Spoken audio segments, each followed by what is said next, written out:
ফলাফল 5 নম্বর রাউন্ড চলছে, ভিতরে গেছিলাম 5885 কিছু মার্ক ডিফারেন্স ছিল, আমরা এগিয়ে আছি। চলছে, আরও কাউন্টিং চলুক, যত প্রসেস চলবে তত ক্লিয়ার হবে আস্তে আস্তে। বাইরে সমর্থকদের মধ্যে উচ্ছ্বাস কেমন রয়েছে? বাইরে তো আমি বুঝতে পারছি না, শুধু কিছু আওয়াজ পাচ্ছি ভেতরে, খুশির আওয়াজ, বোমের আওয়াজ, আতশবাজির আওয়াজ পাচ্ছি ভেতরে। আপনারা যেটা দেখাচ্ছেন মাঝে মাঝে এসে দেখতে পাচ্ছি, তাতে উচ্ছ্বাস রয়েছে এই জন্যেই যে বাংলায় মা মাটি মানুষের সরকারের আমলে মা ক্রন্দনরত, মাটি রক্তাক্ত, মানুষ দিগ্ভ্রান্ত।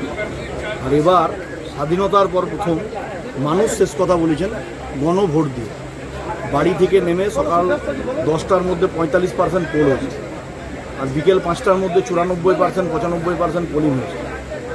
এই যে রায়, এই রায় হচ্ছে আপনার 17-র পৌরসভার নির্বাচনে মানুষের ভোট দিতে না পাওয়া, 23 সালের পঞ্চায়েত নির্বাচনে মানুষকে ভোট দিতে না দেওয়া এবং মানুষের গণতন্ত্রকে অধিকারকে খর্ব করা, যার ফলে ভবানীপুরেও বিজেপি এগিয়ে, নন্দীগ্রামেও বিজেপি এগিয়ে, যার ফলে দুর্গাপুরে 2 কেন্দ্রেই বিজেপি এগিয়ে।